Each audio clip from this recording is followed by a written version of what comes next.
भगवान का पहला विवाह रुक्मिणी जी से और दूसरा विवाह किससे हुआ पता है? जामवती जी से। कैसे हुआ? कथा बड़ी प्यारी है। सूर्य भगवान का सखा सत्यराजित। तो सूर्य भगवान ने एक मणि दी थी उसको। तो वो मणि थी ना, तो प्रतिदिन बहुत सारा सोना देती थी। तो भगवान ने ये कहा कि भाई तुम्हारा परिवार तो बहुत बड़ा है नहीं, तो क्यों ना ये राजकोष में जमा करा दो, तो इससे प्रजा का पालन होगा। क्योंकि ढेर सारा सोना देती है तो इससे प्रजा का पालन होगा। उसने मना कर दिया तो भगवान ने बुरा भी नहीं माना। भगवान ने कहा बेटा देने वाले तो हम ही हैं। सूर्य भगवान जो तुम्हें प्रकाश दे रहे हैं ना, ये प्रकाश भी हम ही देते हैं उनको, वो हमसे लेके तुमको दे रहे हैं। तो तुमको लग रहा ना ये मणि उन्होंने तुम्हें दी है, ये मणि भी हमारी है, लेकिन तुमने अपना अधिकार बना लिया तो कोई बात नहीं, बना लो।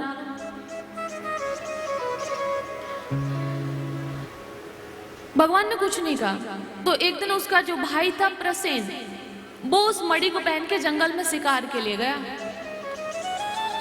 तो एक सिंह ने उसको मार दिया और उस मणि को छीन लिया। ये कहानी आपको ये कथा हम आपको इसलिए सुना रहे हैं, सुनना इसलिए जरूरी है कि इस संसार में मानव तो छोड़ो, भगवान को भी किसी ने नहीं छोड़ा। ये मानव बुद्धि है ना, बड़ी कुतर्की है। जब वो अपने जोन में आता है ना, अपने मूड में आता है, तो वो भगवान को भी नहीं छोड़ता है। इसलिए कथा सुना रहे आपको। अब वो सिंह ने मार दिया प्रसेन को और मणि को छीन लिया। अब आगे क्या हुआ? सत्यराजित ने द्वारिकापुरी में चारों तरफ कह दिया कि भगवान ने मेरी मणि को छीन लिया, मतलब मणि को मेरे भाई से छीन लिया और मेरे भाई को मार दिया। जब कहीं उड़ते उड़ते ये बात भगवान के कानों में पड़ी जाके कि दोष हमें लगाया जा रहा है कि मणि को मैंने छीन लिया है और प्रसेन को मैंने मार दिया। तो भगवान ने सत्यराजित से कुछ नहीं कहा। पहले सबूत ढूंढने के लिए वन में गए। कुछ द्वारिका वासियों को लिया और वन में जाते हैं। वहां पर गए और रक्त के निशान से गुफा में प्रवेश किया। द्वारिका वासियों से कहा कि देखो तुम बाहर रहना, अगर हम कुछ समय तक नहीं निकल के आए तो तुम सब चले जाना और मेरे माता पिता को जाके बता देना कि मैंने गुफा में प्रवेश किया है और मैंने ऐसा ऐसा कहा था। कुछ दिन तक द्वारिका वासियों ने इंतजार किया, लेकिन जब भगवान बाहर नहीं निकले तो वो वापस हो गए। अंदर थे जामवंत जी, जो राम अवतार में थे ना, वो जामवंत जी थे। तो भगवान ने जैसे प्रवेश किया तो जामवंत की जो बेटी थी ना, जामवंत की बेटी जामवती, उसके हाथ में वो मणि थी और वो उससे खेल रही थी बिंदास। भगवान ने प्रवेश किया तो भगवान का मूड खराब कि ये लेके यहाँ इसमें अंदर बैठी है और चोरी हमको लगाई जा रही है। तो उसी समय भगवान ने उस मणि को छीनना चाहा, मतलब लेना चाहा। तो जामवंत बाहर निकले और भगवान से कुश्ती करने लगे। 27-28 दिन तक युद्ध चला। ध्यान से सुनिएगा, 27-28 दिन तक युद्ध चला। जब जामवंत की एक एक नस ढीली हो गई, भगवान ने बहुत घूंसे मारे। मैंने कहा था ना, भगवान मारते बहुत है। जब बहुत घूंसे मारे, एक एक नस ढीली हो गई, तब चरणों में गिरे कि आपको हमने पहचान लिया, आप कृष्ण के रूप में राम हैं। और ऐसा कहते हैं कि जामवंत जी ने भगवान से कहा था राम अवतार में कि प्रभु मेरी ताकत के बराबर तो इस संसार में कोई है नहीं। एक दो बार उन्होंने रावण को भी बेहोश कर दिया था जामवंत जी ने, और ज्यादा मारा भी नहीं, एक घूसे में ही बेहोश हो गया रावण। तो कहा मेरी ताकत के बराबर यहाँ तो कोई है नहीं, और इन कीड़ों मकोड़ों से लड़के मैं करूंगा क्या? तो मैं चाहता हूँ कोई युद्ध करने वाला हो ना, ताकत बहुत है, तो ये हाथ चाहते हैं कि किसी को थोड़ा मारूं पीटूं, कुश्ती करूं। तो भगवान ने कहा कि तुम्हारी ताकत के बराबर तो मैं हूं, तो मैं हूं अभी मर्यादा पुरुषोत्तम, तो मेरे से तो लड़ाई हो नहीं सकती है। जब मैं द्वापर में कृष्ण बन के आऊंगा तब कुश्ती करना। तो इसलिए ये कुश्ती हो रही थी। और कुश्ती भी मस्ती मस्ती में हो रही थी।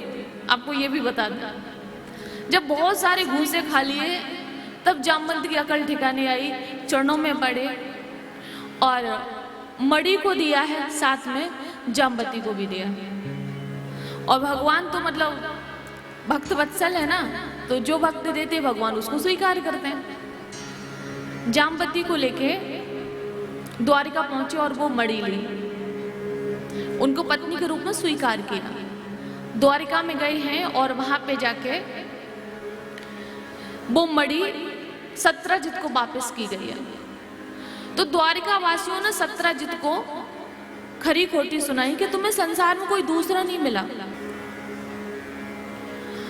ये कहा कि तुमको कोई संसार में दूसरा नहीं मिला, जो सबको सब कुछ देने वाले हैं वो तुम्हारी मणि चुराएंगे। तुमने भगवान ही तुमको मिले और कोई इस दुनिया में तुमको नहीं मिला दोष लगाने के लिए। जब उसको खरी खोटी सुनाई तो लज्जित हुआ, भगवान के चरणों में पड़ा। और भगवान का तीसरा विवाह होता है जो सत्यभामा से, वो उसी सत्रजित की बेटी थी कि लज्जित होकर उसने अपनी बेटी का विवाह भगवान से किया और कहा कि प्रभु हमें क्षमा कर दो। ये कथा बड़ी छोटी सी है, अगर नहीं सुनाते तो भी चलता, लेकिन इसमें ये समझिएगा कि जब भी आपको कोई गलत कहे, आपको कोई दोष लगा, ये कथा शिक्षा यही दे रही है, ठीक है?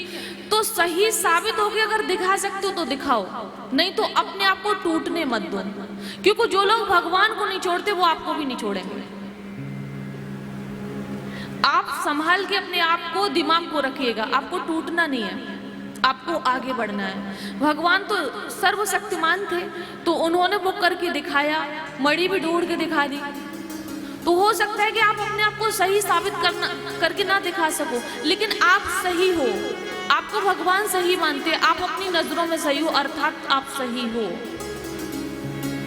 तो ऐसे करके भगवान के चौथा विवाह कालिंदी यमुना जी के साथ हुआ। मित्रविंदा, सत्या, भद्रा और लक्ष्मणा, ये भगवान के 8 विवाह हुए, जिनको बोलते हैं 8 पटरानियां। भौमासुर की कैद से भगवान ने 16,100 रानियों को छुड़ाया था, कन्याओं को। तो उन्होंने भगवान से कहा कि प्रभु हम इतने दिन इस दुष्ट की कैद में रहे हैं, तो हमें अपनाएगा कौन? तो कहते हैं ना कि जिसको कोई नहीं अपनाता उसको भगवान अपनाते हैं। तो भगवान ने कहा तुमको कोई नहीं अपनाएगा, लेकिन तुमको हम अपना लेंगे। तो भगवान ने उनको अपना लिया। तो वो 16,100 विवाह बोते। हम लोग कहते हैं ना कि भगवान के 16,108 विवाह हुए। कैसे हुए पहले उसको तो समझो। भगवान कोई विषयी थोड़ी थे। जब रासलीला का प्रसंग आता है, जब रास विहार भगवान ने किया तो कामदेव आए। भगवान ने कामदेव को उल्टा टांग दिया और वही कामदेव भगवान से लज्जित होकर उनके प्रथम बेटा बन के आए, वही कामदेव। तो कहने का मतलब ये है कि लीलाओं को पढ़ो, लीलाओं को सुनो, तो विचार सात्विक रखो। भगवान में दोष दृष्टि नहीं रखनी चाहिए, भगवान में दोष दृष्टि नहीं रखनी चाहिए। रुक्मिणी जी को भी भगवान जब लेके आए हैं तो ऐसे ही देवकी वसुदेव ने उन्हें बहू के रूप में स्वीकार नहीं किया। उनके माता पिता को बुलाया और जैसे विवाह किया जाता है, लोगों को बुलाते हैं, निमंत्रण देते हैं, ऐसे विवाह हुआ है।